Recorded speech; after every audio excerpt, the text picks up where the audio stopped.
What's the good word, y'all? It's your boy DKB here. Training camp officially kicked off yesterday. Been super excited watching all the content creators drop news all day long, being able to keep tabs on my own during work breaks of what's been going on. But I got a full breakdown of everything that happened for you guys on day one of training camp here. So let's dive into some of the general sentiments, right? There's been a lot of player interviews that were conducted today. We got some updates via press conferences about what's been going on. Haven't gotten much on the Hassan Reddick front necessarily, but things to know. This was a non-padded practice, right? And it looks like it's going to stay that way according to Robert Saleh until Saturday. Saturday will be the first padded practice, and I believe that's the first one open to media or open to those purchasing tickets, if I recall that correctly. But the intensity is going to continue to ratchet up. Rodgers cited this himself, and I think it may have been more in relation to the heat that he was mentioning, but he said it felt like an old school practice, right? And we already heard him kind of call the league soft in terms of all the time off and different ways of practicing that people have to do it now compared to when he entered the league. AVT, Elijah Vera Tucker, and Morgan Moses are only going through individual drills as of right now. They're still working through their rehab process, but we did get the news that should be getting cranked up pretty soon here as well. So I'm imagining they're hoping to get them on the field in a team capacity by the time we get those padded practices Saturday. Mike Williams, our wide receiver, fullback Nick Bawden, also out. Now, Roger spent time coaching up a number of players today. I seen him highlight, pulling Malachi Corley off to the side. I saw some of the live footage that they did from training camp where it looked like he was teaching Tyrod Taylor maybe some play action type stuff, or maybe it was just being able to operate like a running back or a fullback fake, type trick play situation or something of that nature. But any and everybody is capable of learning something from Aaron Rodgers, and I think for his own self as well, with him highlighting a lot of what he's going to be able to pull away from these training camp practices is just the repetition for how he expects to be able to operate the offense. So really excited to see that as well, especially with so many people highlighting his importance. We forget his tutelage is really one of the biggest tools that we'll be benefiting from while he's here, as well as hopefully reaping the rewards of after he's gone for a lot of these young guys that'll be staples for us moving forward. JFM's role ideally is going to be filled by Michael Clemens, and it looks like that is the case, at least based on day one. There is some concern I've seen out there because Will McDonald wasn't necessarily a starter. Now, if you want to go back to the previous roster and take a look at how things are done, when we're operating our base package, the Jets like to kind of opt for as best of a run defense as they can present. That's going to mean that Michael Clemens is going to be paired up with Jermaine Johnson on the outside, and we've seen how lethal they are when it comes to setting the edge, getting after guys in the backfield. So it makes a ton of sense. And then McDonald will be replacing the Bryce Huff role, which does mean he probably won't be eclipsing 45% of the snaps this season, but he'll be looked at from an efficiency standpoint of how often he can get back there, cause some havoc, disruption, really impact the quarterback. So we'll see if that continues throughout camp. But things could change. Just keep in mind, because Saleh did already mention that he's more of a guy that you see come to life when pads are in place, and at that point nothing's being held back. So we'll see if anything changes by Saturday and things moving forward from there. Breece Hall, he's still essentially in a bubble wrap kind of situation. He was out there on the field in a limited capacity, but even in those limited amount of reps that he was out there for, he had broke a pretty big runoff down the sideline. So this is the Breece Hall season / era, if you will. But I think this is just a sign of things we continue to see, right? When I think about Breece Hall and all of the work he had to do essentially on his own last year, and all of the games that we even had a shot of being able to be competitive in because he broke off huge plays or long touchdowns, it's going to be good seeing the fact that he now has a supporting cast around him that can actually help him out, right? Because it's not like he didn't have a Garrett Wilson with him before, or a Tyler Conklin as, some of our top guys there. But we finally have a quarterback that can help effectively get them the ball when necessary, when needed, and in position to succeed. And then Izzy Abanikanda, he's the other call out here before we really dive into a lot of these other players.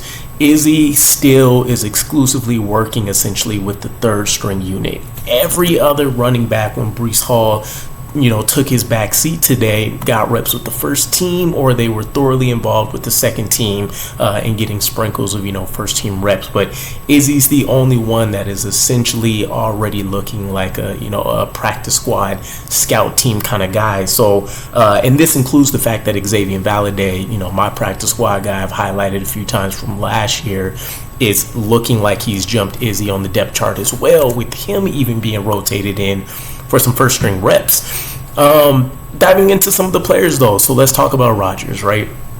Today we got to hear him speak about his absence to Egypt for his trip, kind of along the lines of what I've heard some insiders mention before, right? Maybe he was essentially trying to guess the schedule for OTAs and when minicamp will fall. He pretty much confirmed that, right? He tried to guess based on the OTA and minicamp schedule last year. Things were a little bit off. Couldn't find a way to move his trip. He's a grown man. It is what it is. All of that piece is really overblown to me anyways. I really care almost zero about him missing that, with him showing up and showing out for everything else. Did confirm his fine for the absence, and then did also confirm that him and Salah have had talks. The relations is fine. There's not going to be any kind of crazy turmoil that we're going to see here out of this. Now, with his on-field work today, you can tell that he's, there's some rust there. He's going to need to get these reps in place. 2 of 6 during red zone work drills, 11 versus 11. And he did shout out Javon Kinlaw, just to point it out there, not necessarily for anything he specifically did on the field today, but just calling him a creature due to his physical specimen, 6'5", I think he's 317-ish pounds. And, when you can make Quinnen Williams kind of look, dwarfish next to you, you're talking about a bit of a monstrosity. So I'll be excited to see what he can do. But the name of the game for this particular training camp was the fact that depth pieces all over the place were balling out. While Rodgers, kind of had some struggles when it came to red zone work and in, larger team drills, Tyrod Taylor went out there. He was able to put together a 2-play scoring drive. Jordan Travis, he's practicing his deep ball out there while he's working through his rehab. Doesn't look like he'll be joining the team at any point soon. Allen Lazard, I've seen multiple times get called out as the best player in training camp today, and it's amazing news to hear, right? I don't want to take away from anything he's done, but it's putting it in the realm of reality. He scored. He caught the first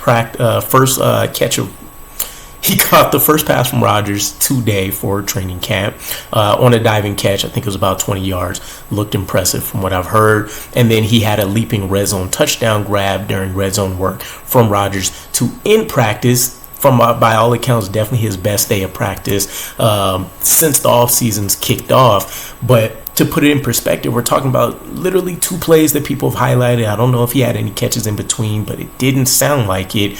And we're considering this to be the best that he's done all offseason. So he's definitely working his way up. He could still take a further backseat if some other guys are stepping up. But it's nice to see that he's finally broken the trend of negative news and he's done something to stand out in a positive way. So keep your eyes on him.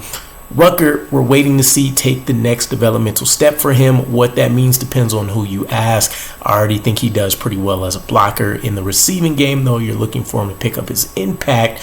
And he had 4 straight passes completed, from my understanding, in 7-on-7 drills from Aaron Rodgers today. So he's another guy that we know the athleticism is there. We know he's had time to kind of redshirt and develop and do these different things. So hopefully he finds a way in those 2 tight end packages to really become a force. Qwan'tez Stiggers gets himself the first interception at training camp. The guy's a ball hawk. You guys know I'm rocking with Stiggers pretty heavy. Caught his interception versus Peasley, who's playing the third string quarterback role right now, and he did that to essentially wrap up practice.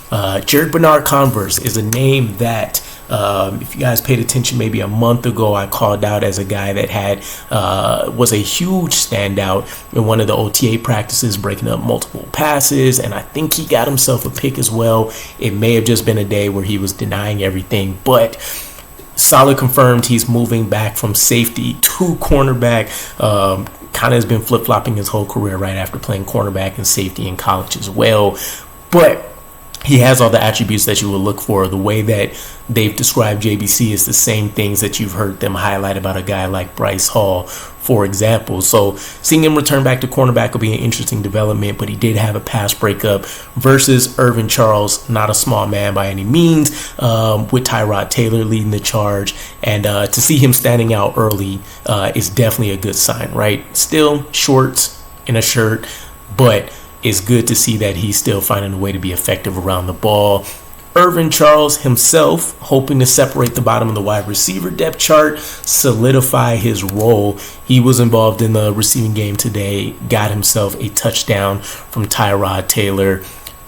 The defensive line, right? Our whole second string unit, you can argue, can make a push on, maybe I don't want to say most, but definitely a solid amount of other teams to push for starting roles or a significant role player, even if it is a depth piece, right? Braden McGregor, Lecky Fotu, Jalen Holmes, Eric Watts, all of these guys were racking up pressures today, forcing incompletions left and right for Aaron Rodgers and Tyrod Taylor. And special shout out to Lecky Fotu, who I heard was pretty monstrous in a run game today and should show some maybe unexpected pass rush pop for those that are just kind of stat sheet watchers, right? So keep an eye on Lecky. If he ends up finding a way to challenge Devon Kinlaw, that wouldn't necessarily be the worst thing in the world in the starting lineup, but even if he does remain on the second string, to have a quality guy coming in like that can force double teams, hold himself at the line of scrimmage, and still be able to go out there and find a way to get in the backfield